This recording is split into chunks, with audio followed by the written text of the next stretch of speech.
Hi, my name is Rebecca Acosta, and I am the Education Director here at Conquering CHD. Before the break, we learned about congenital heart disease advocacy on Capitol Hill, the efforts from previous conference attendees, and this year's official asks. Considering all of that, I am here to tell you that your voice matters just as much as the data.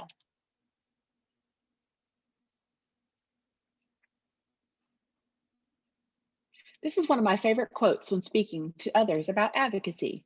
Yes, the numbers make an impact. And yes, data are important. Yes, we want everyone to know that CHD is the #1 birth defect worldwide and also grossly underfunded. But does data move people to action? Do numbers alone change the status quo?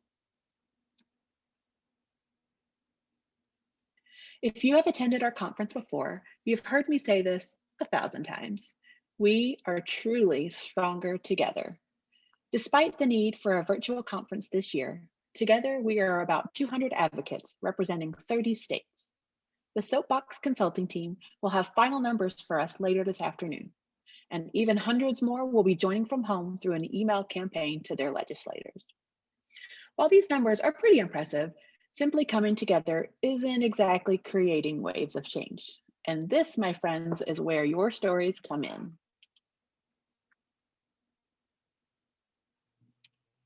As individual advocates, we can sometimes feel like we're not really making much of a difference. But as a community, we are quite powerful. Many of the drops from this conference helped form the ocean that passed the Congenital Heart Futures Act in 2010, and then the Reauthorization Act in 2018. Washington, D.C. definitely runs on advocacy, and your stories get it done. If there's one thing you take away from this conference, I truly hope it's that you feel empowered to share your story. At my first conference in 2016, Amy Baskin gave this presentation, and it has stayed with me all these years. It is absolutely my pleasure to now pass that empowerment on to you. So how in the world do you tell your story? Your story is the answer to the question, why are you here today?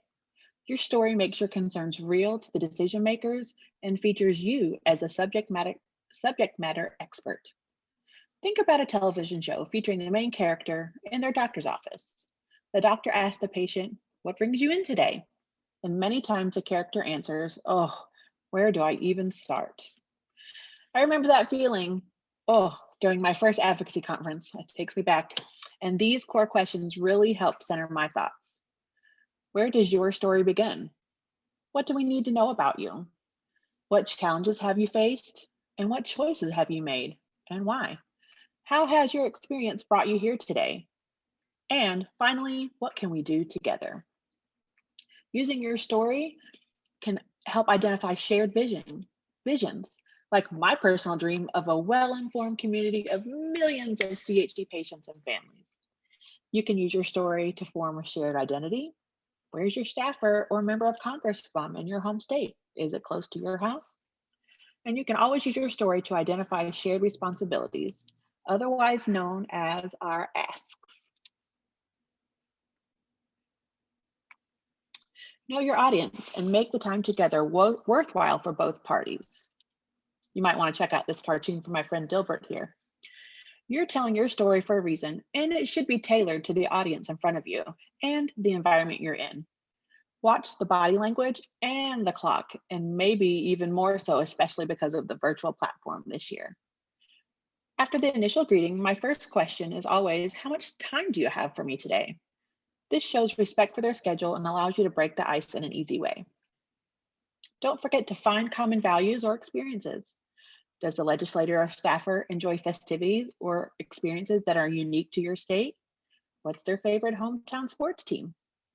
Advocacy is about relationship building, and you will likely meet with the same staffers year after year. So, create your 30-second elevator speech, your 2-minute speech, and your 5-minute dream speech. Depending on the size of your advocacy team and the amount of time the legislative office has for the meeting, you'll likely only deliver the elevator speech. But man, if you get to deliver your 5-minute dream speech, woo, watch out. Don't worry, you'll meet your state advocacy team later today for introductions and plenty of time for practice.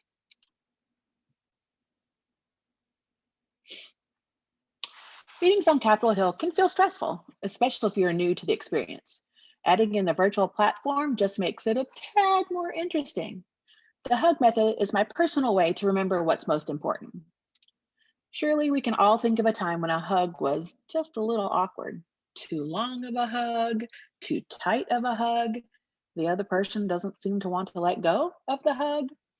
Oh, my absolute unfavorite, that odd one arm side hug business. Well, advocating is kind of like hugging. You want to make it personal, share your story, but don't make it all about you. Remember, you're representing the entire CHD community in these meetings. Be persistent, but not rude or negative. Don't be afraid to circle the wagons back to the asks, even if the staffer or legislator veer off topic. Build relationships on a personal and professional level, but understand those relationships may be with the staffers and not your member of Congress. These staffers are key in relationship building and are charged with presenting materials to your legislator. They are your internal advocates. Know about your issue, but don't be a know-it-all. Leave the statistics to the leave behind folders, which are electronic this year. Connect with them and be real. Follow up and follow through, but don't make empty promises.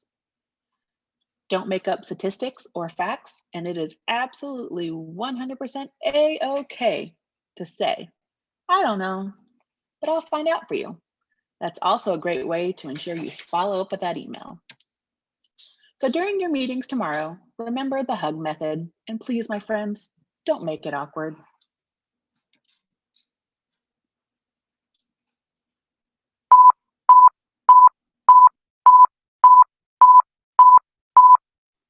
If you have attended our conference before, you've heard me say this 1,000 times.